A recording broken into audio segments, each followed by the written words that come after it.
Hi everyone. Go ahead and get started. Before we hop into today's material, just wanted to take a minute, remind you that you've got that homework assignment, and see if there were any questions about the homework assignment that people wanted to talk about. I don't mind spending a few minutes answering questions about homework before we begin. If you have anything you want to talk about. Anybody? Yes. So is it flexible to add like variables and like extra methods, things like this? So the question was, is it okay to add variables, extra methods? Absolutely. Yeah, go ahead.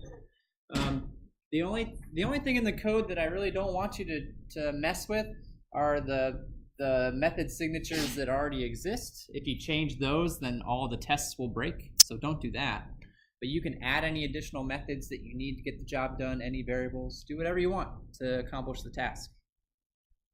Any other questions about the homework assignment before we begin?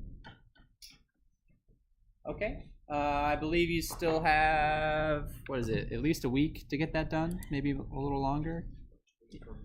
Week from Thursday. So yeah, a little more than a week left to get that done.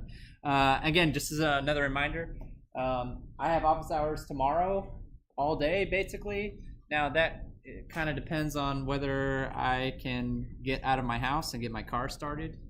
It's going to be really cold, but I'm going to try my best to be here. And if I can't make it for whatever reason, I'll post an announcement. And then we've got lots of office hours every other day of the week as well. So come in and talk to us if you have questions, if you need help. All right, let's talk about today's stuff. We're going to introduce a new concept, a very important concept. We've been kind of dancing around it a little bit the last couple days, and we're not going to avoid it anymore. This idea of a relation. So let's talk about relations. On its face, relations are very straightforward. It's a set of tuples. We know what a tuple is, right? Tuple is basically a row in a database, right? So a relation is a set of tuples. Feels a lot like a table. Tuples contain the attributes. So what are the names of the columns, right? And every tuple has an attribute that uniquely identifies it. That's called primary key, right? Primary key. We use relations as a mathematical model of our database. So when I want to do things to my database, retrieve information, insert new information, modify existing information in my database, I am performing an operation on a relation, right? Let's take a look. Whoops. Did I mess up my slides? Sorry about that. This should say relations. I'm not sure why it says schema. I must have got my slides out of order. Relations look like this. This is an example of a relation, not a schema, despite what the slide says. So for example, if I have a student table in my database, the relation that represents that table might look something like this, where the name of the table comes outside the parentheses, and then these are the names of the columns that exist inside of that particular relation. Now you'll notice in that explanation that I just gave, I kind of use relation and table interchangeably. Is that always going to be the case? Is a table a relation?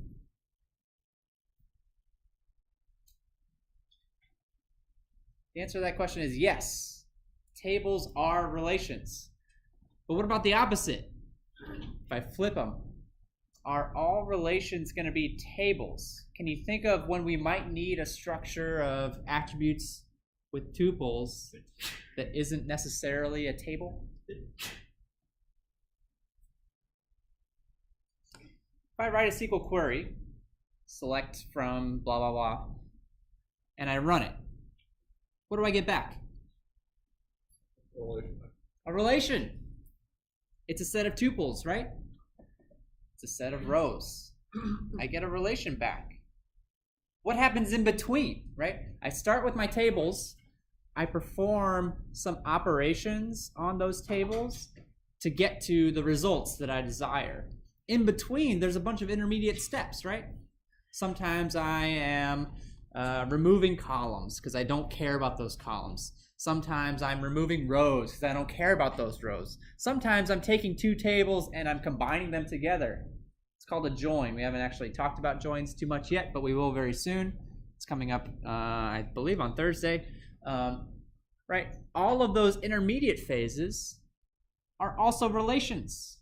They are also relations. That's why this is such a useful model for us. It doesn't just model our tables very well. It models everything that we're doing with that data in a database very well. So the relations are really the building blocks of our database, and we're going to perform operations on those relations to produce other relations that will hopefully answer the questions that we are trying to answer with the database.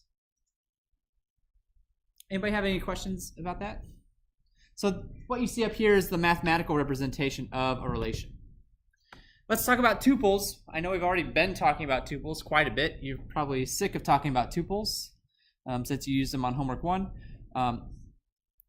Does the order of a tuple matter? So does the order of the columns that appear in a tuple, does that matter? I see somebody nodding their head yes. Anybody disagree? No? It does. It does. If I give you two tuples and they look the same, but the columns are switched around, we cannot consider those to be equivalent. Tuples are ordered. Tuples are ordered data structures. Let's talk about relations. Relations are sets of tuples. So does the order of a relation matter? Does the order that tuples show up in a relation matter? See some people nodding their head yes. Does anybody want to argue the no side? Now pay attention to what I said. Relations are sets of tuples. Are sets ordered? No, definitely not. Sets are not ordered. So the order that a tuple shows up in a relation makes no difference. When I look at a table in a database, there's clearly an order there, right? The tuples show up in a particular order. If I take those rows and I shuffle them all around, I have the exact same relation. They are exactly the same. The order that they show up does not matter. Now there are some other problems though with this idea of using a set of tuples as a relation. Does anybody see a problem you might have using a set of tuples as our relation? Yeah. Can't have the same tuple twice. So let's think about that for a second, right?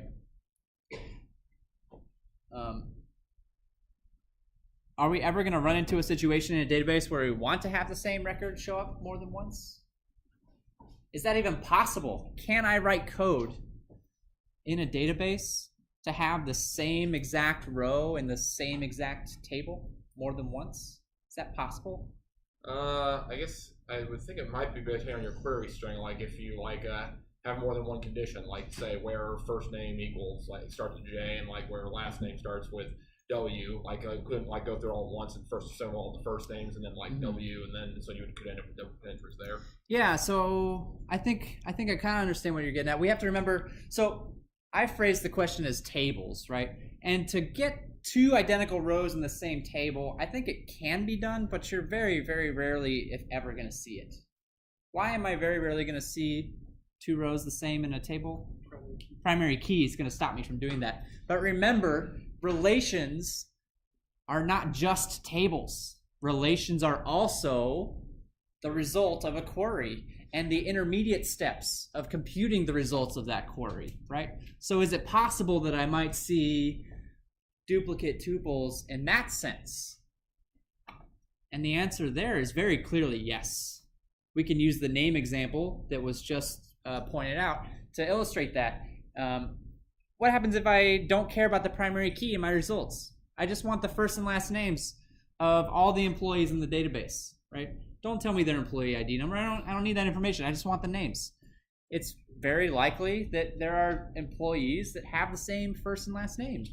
And in the result set, in that relation, there's going to be two tuples that look very similar to one another. So what happens? That's kind of a conflicting situation, right? That's kind of a confusing situation. If I run this on an actual database, sets can't have duplicates, right? Is it going to throw one of those out? What do you guys think? Have any of you run into this situation before? If I have two, can I have two rows that look exactly the same in a result set? Is that possible? No? Nobody's run into this before? If I go run a query right now on my employee table, it says, give me the first and last name. Am I going to see multiple John Smiths in there? Yeah, for sure. Absolutely. So how does that work? It kind of feels like we're breaking that rule that relations are sets. Kind of feels like that rule has been broken. And that's an example of the difference between the mathematical model of a relation and the actual implementation of a relation in a database. The mathematical model is very useful for talking about operations that we can perform on relations. And those operations do translate very well to how we actually want a database to work in practice. But there are some parts of it that don't quite match up. This being a prime example. So in practice, the database actually is not necessarily treating those relations as a set, at least not all the time. There are some cases where it's beneficial for us to not treat that relation as a set, or I guess an alternative would be to track some additional information outside of what's officially in the relation. For example, just because I didn't request the primary key doesn't necessarily mean that the database can't still use the primary key to help distinguish between certain values, right? It still exists, it's still available for use. So I just wanted to illustrate that as a difference between the mathematical model and the actual implementation. Any questions so far? All right, let's talk about the domain. Every attribute in a relation has a domain associated with it. The easiest way to conceptualize this, or the easiest possible piece of the domain for people to understand, is the data type. If the data type of an attribute is an integer, I can't put strings in there, right? That's pretty obvious. So that goes a long way towards specifying the domain. However, there are other ways that we can specify the domain as well. For example, if I'm interested in tracking people's ages, that's probably going to be an int, right? But the domain has to be more specific than that. I can't have negative values either as somebody's age. It's not possible. So the domain there is not just the data type, but I'm also restricted to a subset of that data type as well, right? For text, we often have a length limit. So that is part of the domain. It's not just the fact that it's a string, but it has to be a string that's less than X number of characters. That's part of the domain. So what's the domain for, let's try a couple examples. What's the domain for a student ID number, a WashU student ID number? What's the domain? Has to be 6 digits. So if I wanted to specify this in concrete terms, if I wanted to tell a database how to do this, right? What would I say? Like any number that is greater than, it has to be like at least, I guess it would have to be like at least greater than 0, padded with 5 appending digits if less than 100,000, and not greater than 900,999. Between 100,000 and 999,999. Yeah. For now, at least. I think eventually, once we get enough students here, we'll probably add that 7th digit on. I don't know. We'll see. That's a ways away. I'm getting off on a tangent, but they do issue them in order. When I first was a student here, you'd see a lot of people that started in the 300,000s. You don't see many people that start in the 300,000s anymore. Most people start with 400,000. I haven't seen any 500,000s yet. But anyway, first and last names. What's the domain? So clearly strings, but can we be more specific than that? If you had to, right, and maybe someday you will, if you had to make a database that includes the names of people, what limit would you put on those names? Because you have to provide a limit. when you're dealing with strings. So what limit would you provide? I'm sorry? Yes. Yeah, the length, but specifically, what length would you choose? 10? That's too small. 20? 30? 50? Higher? 100? It's hard to say, right? Most people, I think, would agree that 100 is a little ridiculous. But if I ask you about 20 or 30, that's, kind of borderline, kind of gray area. And it has implications too, right? The larger number I choose, that it has an effect on performance and possibly storage of my data. So these questions matter. Choosing the domain matters, yeah. Just there's like a throw on the side. I have a suffix on my end. So does it last name allow space, periods, dashes? Oh yeah, good question. So how do we feel about characters? I mean, as long as it works with a string and punctuation works with strings and spaces work with strings, then... Well, just an example, I've had database problems in the past. I've had problems because they couldn't tell the difference between the name and with the suffix on it. Interesting. Yeah, those kinds of things happen all the time. And actually, this next example is a good example of that as well. Phone numbers. There's actually multiple ways that you could represent phone numbers. I think some ways make more sense than others. Would you ever use an int to represent a phone number? I hope not. When's the last time you added two phone numbers together? Never? So phone numbers really should be strings, but then you have more questions to answer. For example, am I going to use the parentheses around the area code? Am I keeping track of the area code? Or maybe I'm an international company. What about the country code, right? That's, what is that, another 3 digits out in front? I don't know what the country codes look like for phone numbers. Do I put dashes in between? Do I put spaces in between? So the domain can actually be very, very, very specific if I want it to be. I could specify a domain to be very specific for phone numbers. Parentheses around the area code, spaces in between the chunks, right? Or no spaces, no parentheses, no nothing, just 10 characters long. Has to be numbers. There's some flexibility there. But these matter. These domain constraints matter when designing a database. All right. Now that we've got the concept of relations and we've got the concept of domains, we can define the state of a database. The state of a database is some subset of all the possible combinations of domains. Think about it. We have constrained the attributes. Every single attribute has some constraints on it. Some of the constraints are going to be pretty loose. There's a very wide domain. Lots of possible values that could be accepted. Other constraints might be very narrow. Very, very narrow. If I have a column that represents whether I own a car, there's really only 2, maybe 3 values that I would expect to see in that column. Yes, I do. No, I don't. Or maybe null if I don't know. Right? That's it. That's a very narrow domain. So if we look at all of the domains for all of the attributes and all of the relations, the tables of our database, any possible combinations of those attributes are what we would call a state. And in order for us to have a valid database at a given point in time,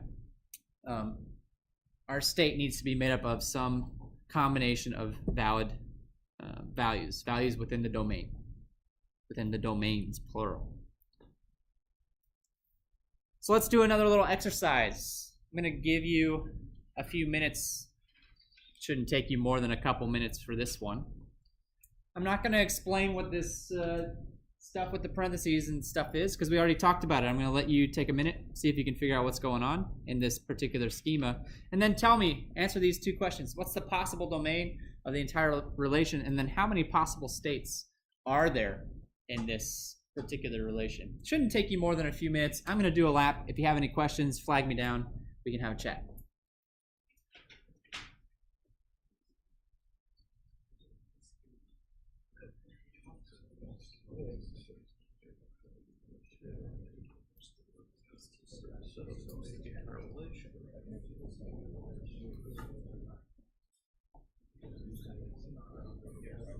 I feel like it's domain of internal relation.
Okay, this wasn't intended to be a super tricky problem, so let's talk about it. There is one thing that does, I think, need to be clarified.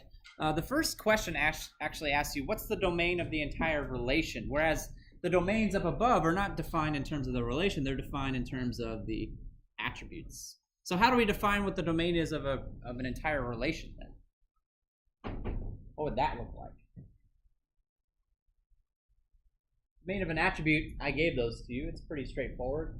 Those are the values that are acceptable in those particular columns. What about the domain of the entire relation?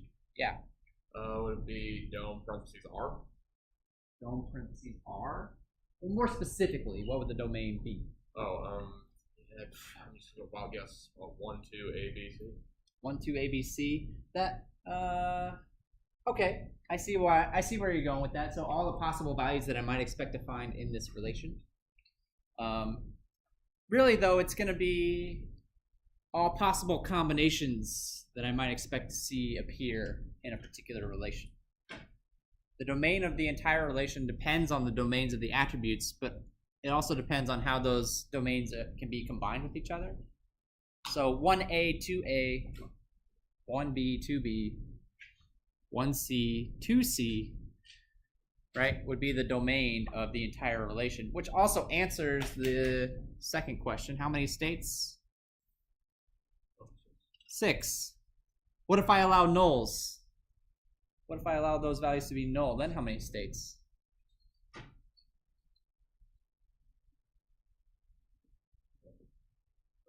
12?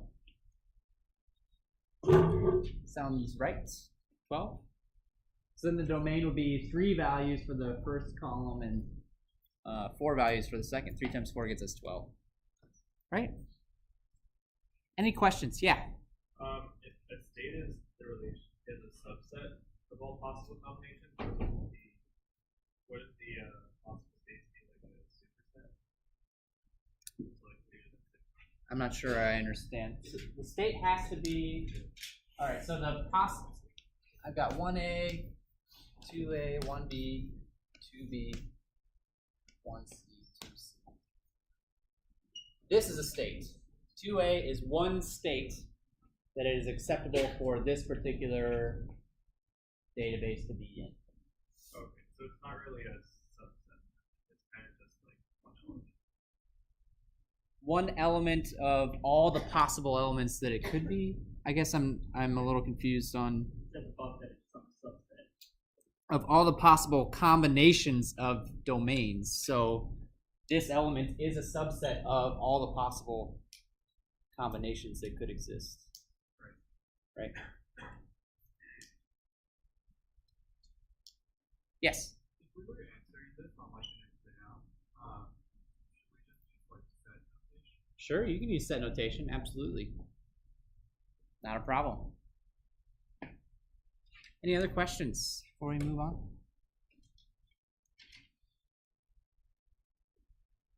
All right. Let's go into more detail about some of the different kinds of constraints that you might see. So we've already talked about actually one type of constraint, a domain constraint. but that's not the only kind of constraint that you might find in a database. In general, they come in a few different types of constraints. You've got implicit constraints, which actually is sort of the category that domain constraints fall under. If I choose an integer as my data type for an attribute, then I am implicitly restricting, right, the domain to be any integer value. It's implied as a result, right? We can also have explicit constraints. So that would be an example of an explicit constraint might be me saying that this value has to be 6 digits. So the database isn't going to enforce that for me unless I do something about it, unless I make that constraint very explicit, unless I say, hey, database, for this column has to be 6 digits. I have to say that to make that work. Another type of constraint is application-based. So this revolves around the idea that there may be, so a lot of people who use your database aren't going to be writing queries against it, right? They're going to be using an application. So anytime you visit a website that has you log in or do a search or something like that, it's hitting a database. You can't see the database, but it's there. And so the application itself is going to restrict you to some particular values. A classic example of this would be if I have to choose a password. Passwords in a database are going to be, well, this is kind of a detailed topic, but they're going to be strings roughly, right? But, you know, it may seem that I could use any string that I want to, but in practice, we don't do that. A lot of websites are going to restrict the kinds of strings that we can use to being greater than 8 letters long, and you have to use a capital letter, and you have to use, you know, one form of punctuation or something like that as part of your password. But that's all done on the application side. The database doesn't care about those restrictions. The database will store anything in the password column that you want, right? That's all done on the application side. So the application makes sure that when you type your password in the box, it fits that criteria before it even gets to the database. That is an application-based constraint. That's an example of an application-based constraint. For the most part, we're interested in the first two categories, the implicit constraints and the explicit constraints. So that's what I'm going to spend some time talking about next. All right. Schema integrity is a big category of explicit constraints that we need to follow. So key constraints, meaning the primary key. There are certain things that revolve that we can and cannot do with the primary key, but also this involves the selection of the primary key. What is my primary key? How do I decide what that is? We're going to talk about that in a little bit more. Entity integrity constraints means that within a particular entity or within a particular table, the values make sense with each other within that one table. Just looking at one table, the values make sense with each other. Referential integrity means that across multiple tables, the values make sense with each other. So it's a bit bigger picture. The values match up. We'll talk about all of these in detail. And we already talked about domain constraints. That's what we already discussed. So I'm not going to review that again. Let's talk about key constraints. So if we want to choose a primary key for a particular table, the first thing we're going to do is look at all the superkeys. A superkey is one or more attribute that guarantees uniqueness for a set of tuples. There's always guaranteed to be at least one superkey in any relation. Does anybody know what that is? There's an automatic superkey that we get for every single relation. Yeah? The index? The index? Well, we might not have an index. We'll talk about indexing later. We may not have an index on a table. What combination of attributes can I use that is going to guarantee uniqueness for a set of tuples every time, regardless of what relation I'm looking at? Yeah. The set of tuples itself. So we're talking about attributes. What set of attributes can I use to guarantee uniqueness? All of them, right? All of them. If I take every single column together in a table, that's a super key because I would not expect the same row to show up in that table twice. It's a set. I can't have duplicates. It's a set, right? In practice, that's a terrible super key. It's really bad because we want our keys to be small if possible. So I want to look at all possible combinations that are going to guarantee uniqueness. So if I have, a few different columns, if I look at a student column, I might have student ID, I might have name, first name, might have last name, and let me think of one other column, like, I don't know. Major, good one, thank you. Right? If I look at all of these together, that's one super key. So there's one super key there. But what other super keys might I have?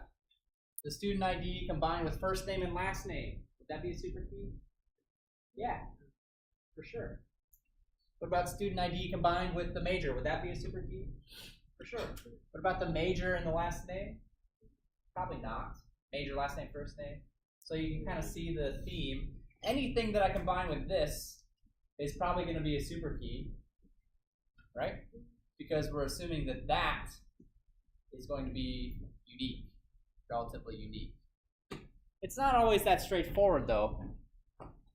So the process is list your super keys, all possible combinations, and then look for the minimal super keys, the keys that have the fewest number of columns.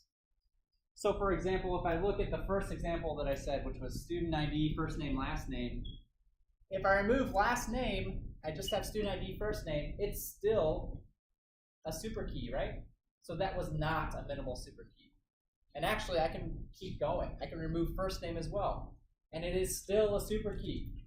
So student ID and first name is not a minimal super key. Student ID by itself is. You might be thinking to yourself, this is obvious. Just look for the primary key column, right? That's always going to be the minimal super key. But there's not always going to be just one primary key column. Primary keys can be composed of multiple columns. What's that called? Composite key. Composite keys are a thing. So this process is very useful, particularly in the situation when you're dealing with composite keys. If you're not dealing with a composite key, I would agree with you. It's going to probably be very obvious which column is going to be your key column.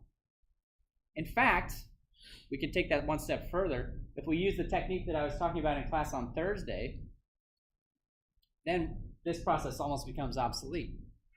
Because I'm not going to use any existing data as a key, right? We're not going to do that in this class. You're not going to do that when you go make databases after you leave this class, I hope. What are we going to do instead? We're going to make it up. It's called a surrogate key. We're going to auto-number it. That solves this whole problem. But anyway, for the sake of completeness, if a tuple has n attributes, what's the maximum possible number of superkeys that could exist? So here I've got 4 attributes, right? What's the largest possible number of superkeys that could exist with 4 attributes? Yeah. 2 to the n.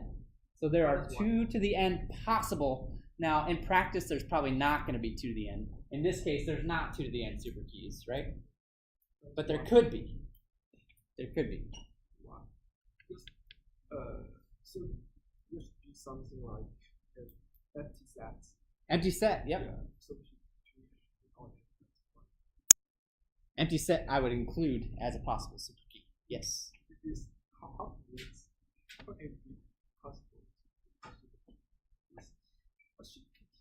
Not make everything. I don't have to have I don't have to have a key, right? I don't have to have a primary key on a table. It's not required of me, actually. It's not required. What would have to be true for there to be 2 to the n superkeys? Yeah. Every single field has to be a primary key. Every single field would have to be unique. Not necessarily the primary key, but unique. Every single column would have to be unique. It's not going to happen very often. It's probably not going to happen ever. in most cases.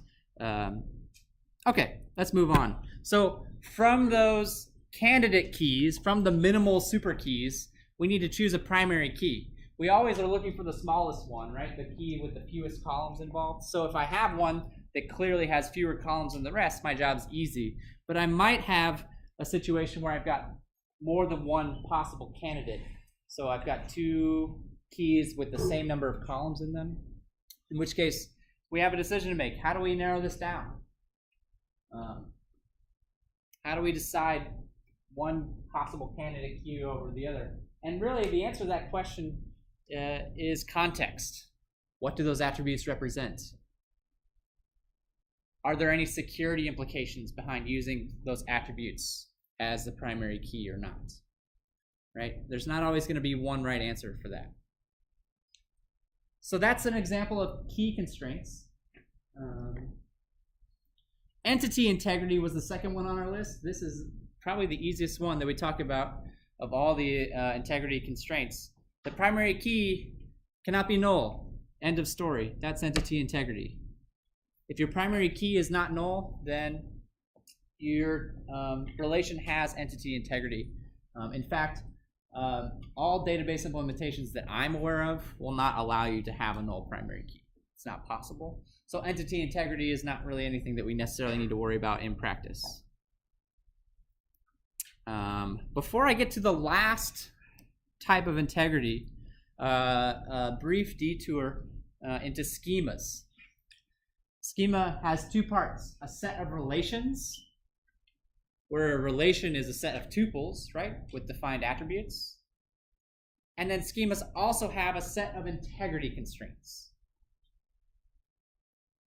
So here, if I look at the mathematical representation of this schema, my schema S is the set of these relations: student, course, and department, which are probably tables in my database. What I don't see here are the integrity constraints, which is what I want to talk about next. Okay. Yeah, this is what I want to talk about. Referential integrity, integrity between two relations. This is going to take the form of a primary key, foreign key relationship. What kind of relationship am I defining when I use primary key, foreign key setup? We talked about it on Thursday. What kind of relationship is that? Foreign key has to be a primary key. Foreign key has to be a primary key in the other table, that's correct. But what kind of relationship is it? If I have two tables that are related to one another with a primary key, foreign key, what kind of relationship is it? There's only three options, kind of two, I guess. One to many? It's a one-to-many relationship that I'm defining? One to many? And so to kind of review from last time when we were talking about database design, right? Let me think of a good example. So if I have employee and department, oh no, that's actually not a good example, sorry. Let me choose a simpler example. What's a good example?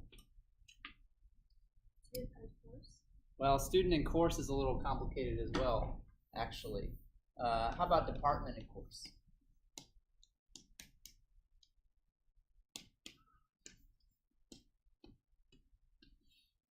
Right. So one department, like the computer science department, is going to offer many courses. Right? One department, many courses. So in the departments table, I have a primary key.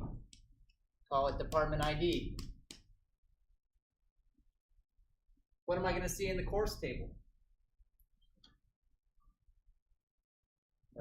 Department ID. But it's not going to be the primary key, it's going to be the foreign key. Course will still have a primary key. It's just not this. So it'll have a course ID. Right? So here's two separate columns. And there's going to be other columns, of course, as well. So course ID is probably just going to be, you know, and over here, department ID is going to look similar. But if department number 2 is the computer science department, then any courses that are offered by the computer science department are going to have a 2 show up in the foreign key column of this table. That's the primary key, foreign key relationship. Does that make sense? Are there any questions about that? So you'll notice over here, the number 2 can only show up one time in this column. It's the primary key. It has to be unique. Over here, this is the foreign key column. It does not have to be unique anymore. I can have the same value show up multiple times. That's the many side of the relationship, right? One department can have many courses, and it's reflected in the fact that the primary key can show up many times in the foreign key column. Any questions about that before we move back to the concept of referential integrity? So let's think about how we might violate referential integrity then. What if I wanted to put a course in that had a department ID of 92? Well, I don't have department 92. It doesn't exist. There is no department with the number of 92 associated with it. This is a violation of referential integrity. I have a foreign key that points to this table to an entry that does not exist. The data between the two tables must agree with each other, right? Must agree with each other. So that's one example. There are actually many other ways that we can violate referential integrity, but they all go back to this rule. The foreign key must exist in the primary key table. If it doesn't, that's a violation of referential integrity. So let's do an exercise. This exercise is going to take a little bit longer than that last one. We've got 3 operations to modify a database: insert, update, and delete. I want to know for each of those 3 operations whether it's possible for them to violate the various kinds of constraints that we talked about. So remember, domain constraints, that's things like data types and restricting what values can occur in a column. Key constraints would be anything having to do with the primary key. Referential integrity is what we just talked about with primary key, foreign key, defining a relationship. And then entity integrity is that very simple one that we talked about that basically says the primary key can never be null. So for each of these 3 operations, I want to know whether they can violate these kinds of integrity. And if you think that they can, I want you to tell me how. Describe how they can actually violate that form of integrity. Take a few minutes, talk to your neighbors. We'll go through the solution to this in 5 minutes or so.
I guess one of my answers is that you're creating the user has to specify their own primary key.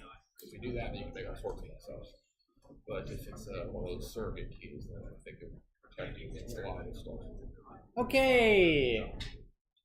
So I put up a chart to help us answer this question. The question is, can we violate integrity, these various kinds of integrity with these operations? So inside of each of these squares, I put yes, it can violate this particular kind of integrity, or no, it's not possible for me to violate this particular kind of integrity with this operation. Okay? Let's start with insertion. Is it possible for me to violate domain integrity with an insertion statement? What do we think? Yeah, and back. I wasn't too sure because I have a feeling that like it'll say, oh no, you're not allowed to do this. But if you could insert anything arbitrarily, it's violate. I mean, if it says no, you can't do this, that means you tried to violate integrity, right? And it just caught it. So I would call that at least an attempt of violation. The answer is yes, you certainly can. Certainly can violate domain. But we haven't actually talked about what to do when a violation happens, right? What you talked about is the result of a violation of integrity. So yes, absolutely possible. If I have a column, like a student ID column, we said it had to be 6 digits. If I give you a student ID that's only 3 digits, try to insert that, that's a violation of domain integrity, right? So I violated the integrity of that particular column. Yes? If it didn't be inserted, Well, it might be, depending on how the database is set up or not. Might be. But even if it's not inserted, even if the insertion doesn't go through, it's still possible for us to violate the integrity of the domain with that particular insertion operation. All right, key constraints. What does it mean to violate a key constraint? There's actually one thing in particular that we pay attention to when I talk about violating key constraints. Yeah. You put in an entry that has the same primary key as the entry. Yeah, it makes the primary key not unique anymore. That's what we mean when we say we violate the key constraint. I have changed it so that it's no longer a key column because it's no longer unique. That's what it means to violate key integrity. So is that possible with an insertion? Yeah, absolutely. We've already talked about steps that we can take to prevent that from happening. Like what? Yeah. Surrogate keys. Surrogate keys. Use the auto increment. If I use auto increment, I cannot insert something into that column. So that's protection against violating this kind of integrity. That exists in part to prevent these kinds of violations from happening. If I don't do that, though, then it certainly is possible for me to violate key integrity with an insertion. What about referential integrity? Possible? Yes, absolutely. How? What would that look like? Yeah. Like adding something into courses that doesn't have its key in the department ID. Adding a foreign key that doesn't exist in the primary key column. Is the opposite true? If I add something in the primary key column that doesn't exist in the foreign key column, can I do that? Absolutely. That's okay. It's only one direction. So if I insert a foreign key that doesn't exist, I violated referential integrity. So yes, that's possible. And last is the entity integrity. It's very similar to key integrity, actually. Yes, it is possible if I try to insert a null primary key, which I'm going to tell you right now is pretty much never going to happen, but still possible. So insertions, right? The takeaway here is with insertions, we have to be careful. There's a lot of different ways that we can violate the integrity of our database with insertions, which kind of makes sense when you think about it. The database, before the insertion, is in a stable state. It exists in a stable state. Everything is following the domains and the different attributes and the different relations. When I insert new information, right, it has to conform to those domains, those constraints. And if it doesn't, that's a violation. Introducing new data to my state. Let's talk about updates. Same thing. Can I violate domain constraints? Yes. Key constraints? Sure. Referential integrity? Yep. And entity? Also yes. Very similar to insertions for similar reasons, right? I'm not inserting new data, but I'm changing the data. And so honestly, if I change the wrong column to the wrong value, I'm going to run into the same problems, right? I'm going to run into those same issues. What about deletions? Is it possible for me to violate domain constraints with a deletion? No, it's not. What about key constraints? Nope. Referential integrity? Yes. Yes, how? Delete Delete a value from the primary key column. If I delete 2, I'm in big trouble because now I've got these 2's over here in my foreign key column that no longer have a reference in the primary key table. So yes, I absolutely can violate referential integrity with the deletion. Entity integrity? Nope. So this may be surprising to you, maybe not, I don't know. Deletions, in terms of violating integrity, are the safest of the 3 operations that we talked about. If I'm worried about the integrity of my database, it's inserting and updating data that I need to be careful with. I need to be careful with all 3, right? Deletion has other things that could cause serious problems outside of the realm of integrity, but in terms of integrity, it's relatively safer than the other 2 operations. Does anybody have any questions about that? Anybody have any questions? All right, so let's talk about what happens when violations occur, because it's bound to happen.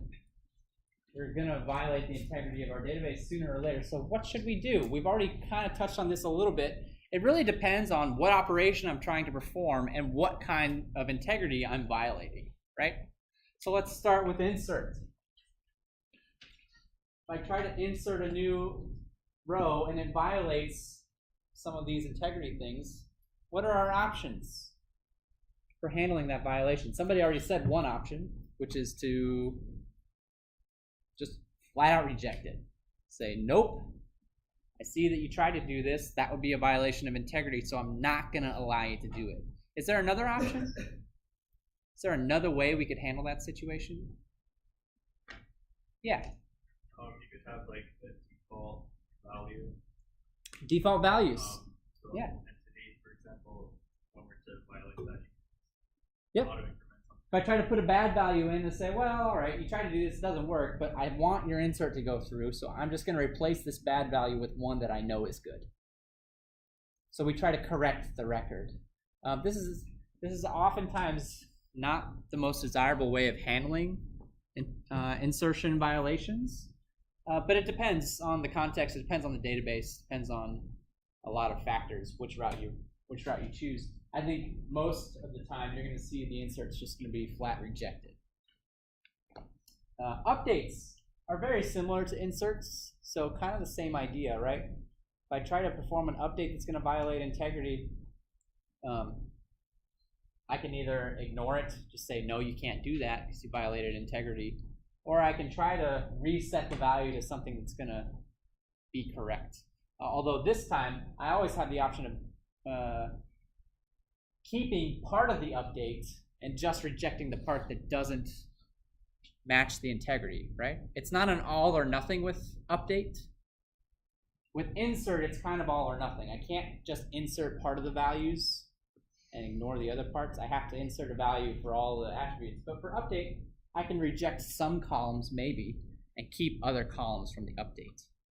In practice, though, I think you're going to see what you see with an insert where it just rejects the whole thing.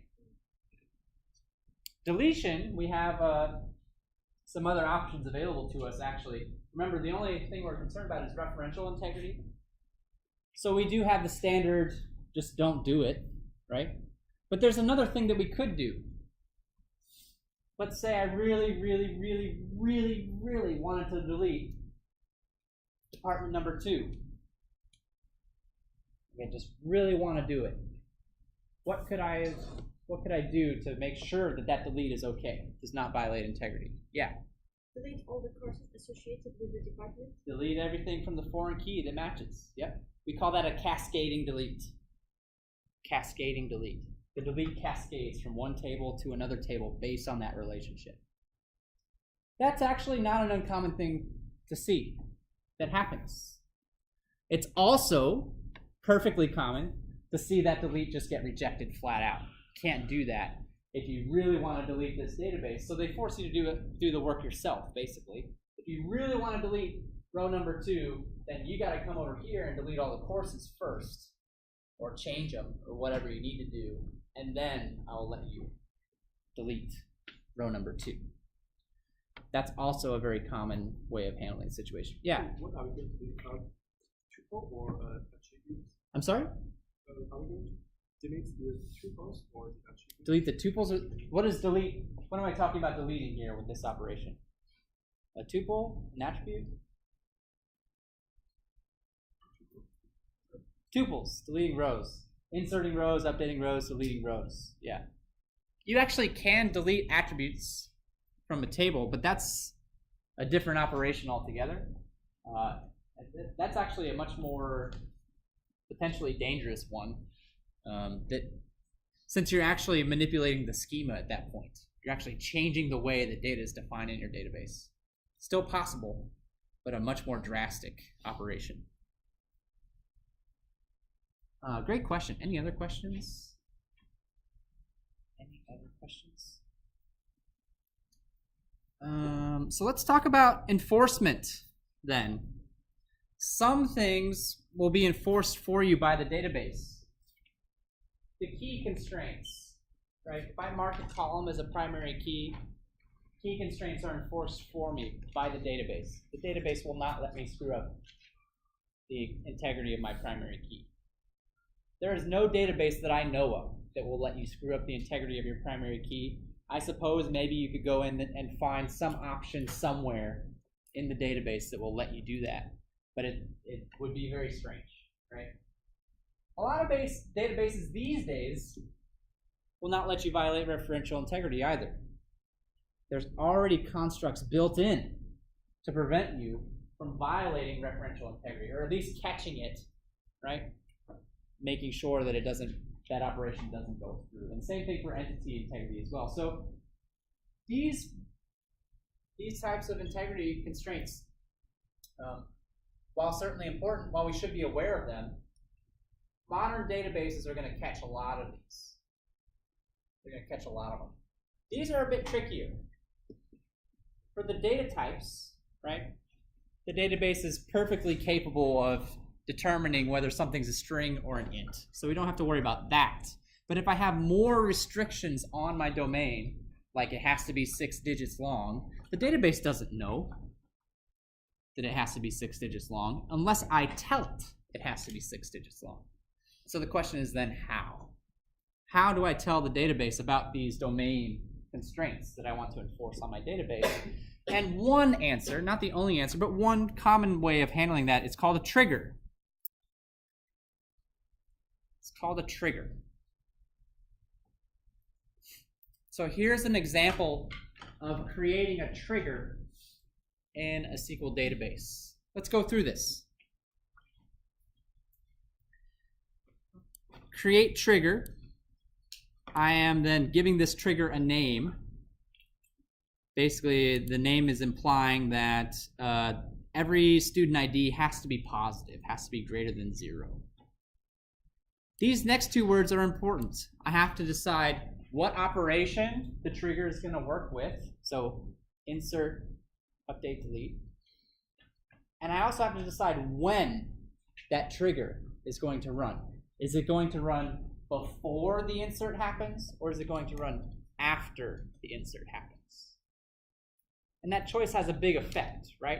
If I want to stop something bad from happening, my trigger is probably going to run before.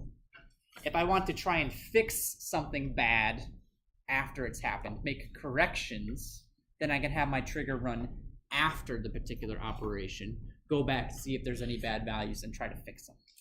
So it really depends on what your goal is.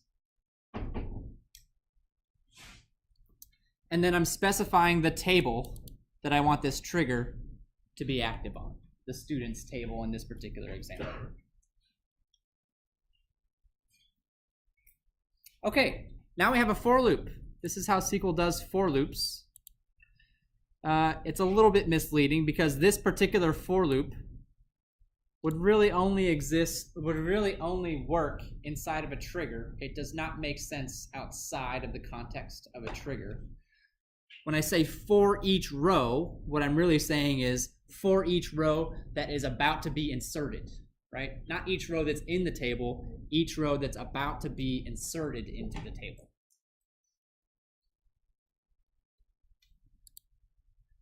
If the value from that new row has a student ID of less than 0, this is how we throw an error in SQL. I set the state to be 4500, which is a error code that signifies there's been a constraint violation, and then I provide an error message that indicates why that error was thrown. Don't worry about the state codes. There's a bajillion of them. I don't know them all. There's way too many. You just got to look them up when you need them. And that's it. That's really how the trigger functions. Are there any questions about this particular piece of code? Any questions? So again, I can write triggers for these three operations, insert, update, delete. I can have them run either before the operation or after the operation, depending on what I'm trying to do. how I'm trying to approach these kinds of integrity violations.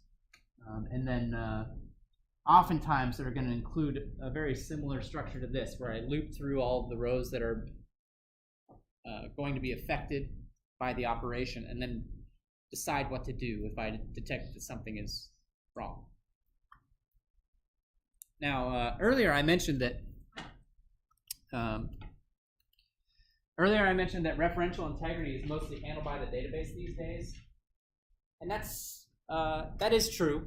Most modern databases are going to track referential integrity for you. However, that was not always the case, and it's still very common, actually, for there to be databases that exist in the world that do not track your referential integrity, meaning they'll let you violate that and not say anything about it.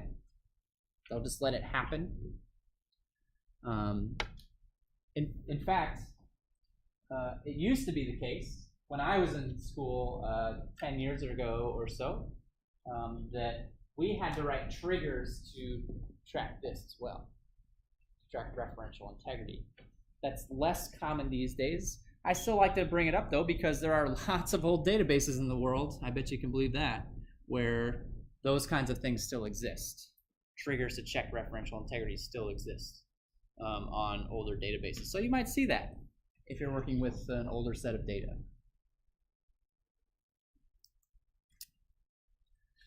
Any questions before I move on to the next code example? So the other thing I want to talk about is how do I actually specify foreign keys on a table? Because if I don't specify that primary key, foreign key relationship, the database is definitely not going to check referential integrity, right? As far as the database is concerned, those are just two completely separate columns that don't have any connection with one another. I have to specify that connection. I have to declare that it's a foreign key. I have to. So there's a way we can do that. If we know it's a foreign key when the table's being created, I can specify foreign key right in my create table statement. Notice I create the columns first. Student ID is an int, course ID is an int, and then once I've specified my columns, then I specify that course ID is a foreign key that references the course ID column in the course table. Note that for me to be able to do this, that primary key column has to already exist, right? I have to have that primary key column already accessible to me. That may not always be possible. That may not always be possible. Think of two tables that have two relationships going back and forth to each other. You don't see it all the time, but it can happen. It can happen. And so in which case, I have to create one table first and then add the foreign key later, which you can do. This is adding the foreign key after the fact. If you need to modify, again, this primary key has to exist. It also has to be marked as the primary key, right?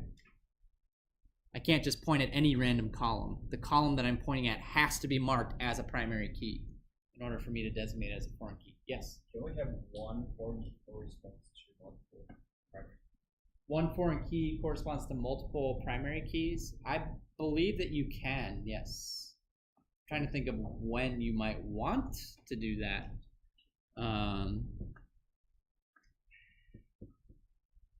And I'm sort of drawing a blank. I mean, I don't think there's anything in the database that would stop you.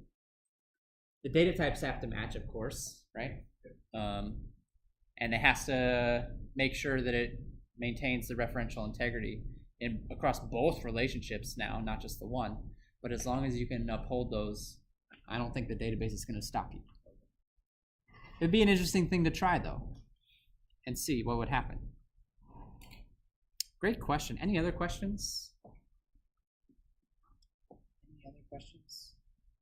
So I mentioned this last week. I'll mention it again just because I think it's useful. If you're following along with the studios, Studio 2 you certainly could do by now. You could have done it even last week without any trouble. And one of the things that I would encourage you to do if you have kept up with the studios, there's a couple of exercises here at the end that relate to the studio. If you've completed Studio 2, you can go back and add foreign keys to the database that you created in Studio 2 and come up with some domain constraints as well. That would be good practice.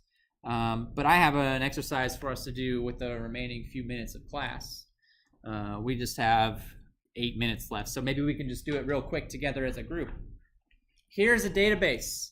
It's a pretty big database. Let's interpret. This schema is from the textbook, so it looks a little bit different than the schemas that I've been writing up on the board. But so each one is a table. You can see the name of the table, and then the underlined values indicate the key, the primary key of that particular table, right?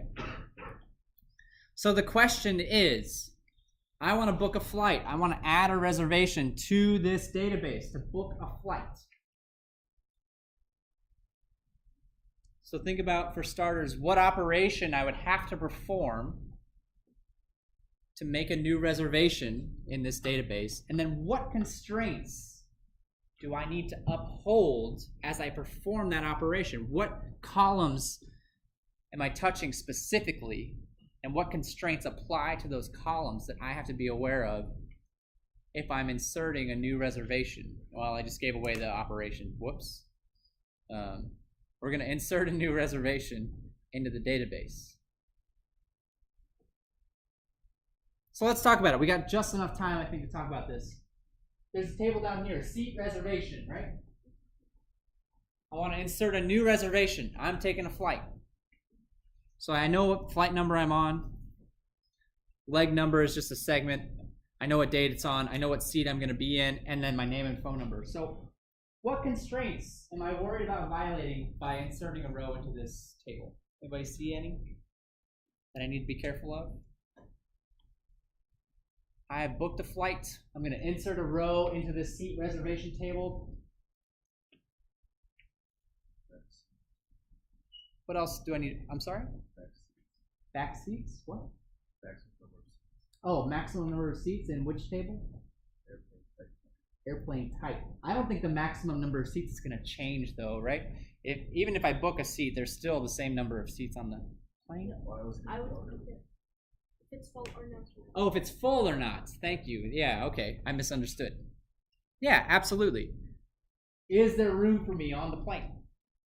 How would I answer that question? That's kind of a tricky one, right? How would I answer that question? What information would I need?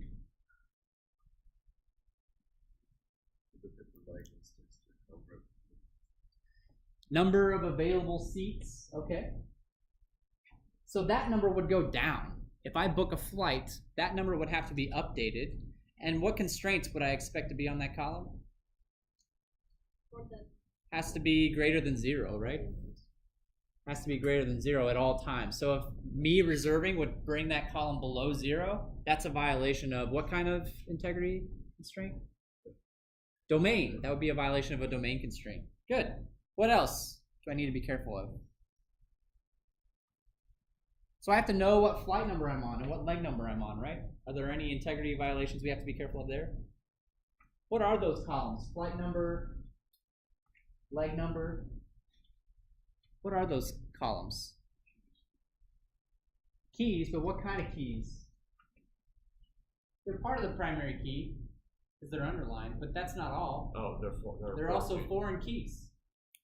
They're also foreign keys. You can tell that by examining the structure of the database. Flight number appears up on the flight table as the primary key of that table.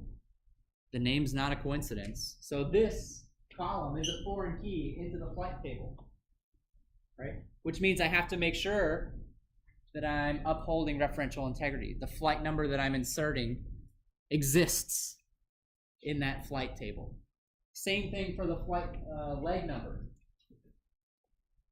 I have to make sure that the leg number for that particular flight exists in the flight leg table. Right? Any other constraints that you see that we might have to, yeah? Make sure the date is not in the past. Make sure the date's not in the past. Yeah, I can't book a flight for yesterday. Honestly, airlines are so shady, they might let me do that. I don't know. I would hope not. But yeah, so there's a domain constraint on the date. And perhaps on the seat number, although that's a little trickier to figure out. Seat numbers, I mean, I'm sure there's a limited number of seat numbers, but it really depends on the kind of plane that you're on. So that one would be harder, I think, to apply a domain constraint to. Thankfully, we wouldn't have to. If I have domain constraints applied to the number of available seats and max seats, then the actual seat number would be mostly irrelevant, right? What I do need to make sure of, there's one other kind of constraint that I think we should talk about, is the key constraint on this table.